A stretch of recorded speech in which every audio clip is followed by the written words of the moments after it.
दोस्तों, आपने देखा होगा कि हिंदू धर्म में जब किसी की मृत्यु होती है तो उसकी 13वीं मनाई जाती है। ऐसी मान्यता है कि इन 13 दिनों के कर्मकांडों से मृतक की आत्मा को मुक्ति मिलती है। तो आइए जानते हैं कि व्यक्ति की मृत्यु के बाद आत्मा क्या करती है। 13 दिन तक जो कर्मकांड किए जाते हैं उनसे मृतक की आत्मा को क्या क्या लाभ मिलता है, और यदि यह कर्मकांड न किए जाएं तो आत्मा का क्या होता है। इसके साथ ही हम यह भी जानेंगे कि शरीर छोड़ने के 13 दिन बाद तक आत्मा कैसे रहती है, किस स्थान पर जाती है, और 13 दिन के बाद आत्मा के साथ क्या होता है, और जिन लोगों की अकाल मृत्यु होती है उनकी मुक्ति के लिए क्या किया जाता है। दोस्तों, स्वागत है आपका हमारे चैनल वैदिक ज्ञान संगम में। आपसे अनुरोध है कि चैनल को सब्सक्राइब कर लें और कमेंट बॉक्स में जय श्री नारायण लिखकर परमात्मा को अपना आभार व्यक्त करें। दोस्तों, गरुड़ पुराण में बताया गया है कि मृत्यु के बाद आत्मा 13 दिनों तक उसी जगह पर रहती है जहां उसने शरीर का त्याग किया होता है। हिंदू धर्म शास्त्रों के अनुसार शरीर में मौजूद आत्मा कभी नष्ट नहीं होती। वह कुछ समय तक एक शरीर में रहती है और सही समय आने पर उसे छोड़कर दूसरा शरीर धारण करती है।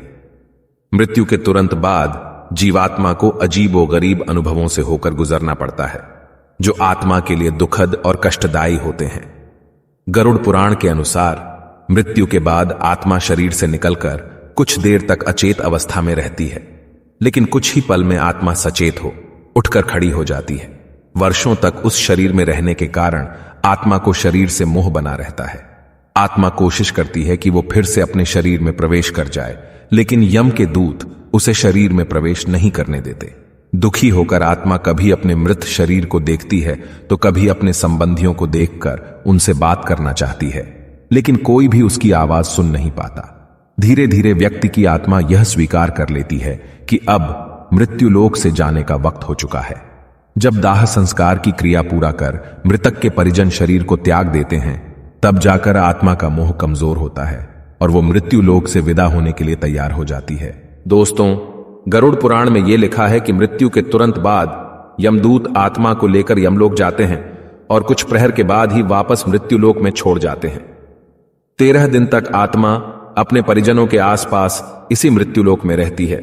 जिस स्थान से लगाव होता है वहां भटकती रहती है और 13 दिन बाद यमदूत उसे यमलोक के मार्ग पर ले जाते हैं। हिंदू धर्म शास्त्रों में मृत व्यक्ति को पिंडदान करने का विधान है। गरुड़ पुराण के अनुसार मृत्यु के बाद 9 दिनों तक जो पिंडदान किए जाते हैं उससे मृत आत्मा के विभिन्न अंगों का निर्माण होता है और 10वें दिन के पिंडदान से बल की प्राप्ति होती है। मृतक का स्थूल शरीर जलकर खत्म हो चुका होता है। शरीर जल जाने पर आत्मा प्रेत योनि में रहती है। 13 दिनों तक अर्पण किए जाने वाले पिंडदान से प्रेत बन चुकी आत्मा को फिर से 1 हाथ लंबा शरीर प्राप्त होता है। इसी शरीर के द्वारा आत्मा यमलोक के रास्ते में अपने जीवन में किए गए शुभ और अशुभ कर्मों के फल को भोगती है।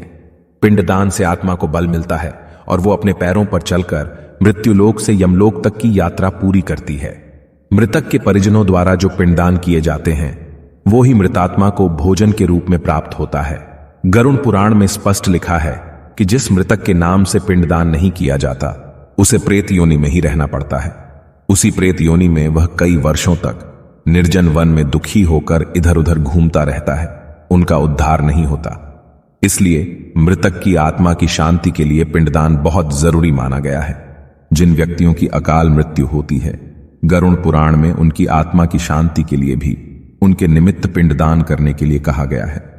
यदि मृतक का शरीर उपलब्ध ना हो परंतु उसकी मृत्यु निश्चित हो चुकी हो, तब भी उसके निमित्त पिंडदान करने का विधान है। यजुर्वेद में कहा गया है कि शरीर छोड़ने के पश्चात जिन्होंने तप और ध्यान किया है वे देवलोक चले जाते हैं। कुछ सत्कर्म करने वाले भक्तजन स्वर्ग चले जाते हैं। स्वर्ग में वह देव बनकर अपने पुण्यों को तब तक भोगते हैं जब तक उनके पुण्य समाप्त न हो जाए। राक्षसी कर्म करने वाले कुछ प्रेत योनि में अनंत काल तक भटकते रहते हैं और कुछ फिर से धरती पर जन्म ले लेते हैं। जन्म लेने वालों में भी जरूरी नहीं कि वे मनुष्य योनि में ही जन्म लें। इससे पूर्व ये सभी पितृलोक में रहते हैं, वहीं पर उनका न्याय होता है। दोस्तों, इस पूरी जानकारी का सार यह है कि मृत व्यक्ति की आत्मा शरीर छोड़ने के तुरंत बाद पहले यमलोक जाती है और सिर्फ कुछ प्रहर बाद अपने मृत शरीर के पास वापस आ जाती है। इसके बाद पूरे 13 दिन तक इस मृत्युलोक में रहती है। 13 दिन के बाद आत्मा फिर से यात्रा शुरू करती है।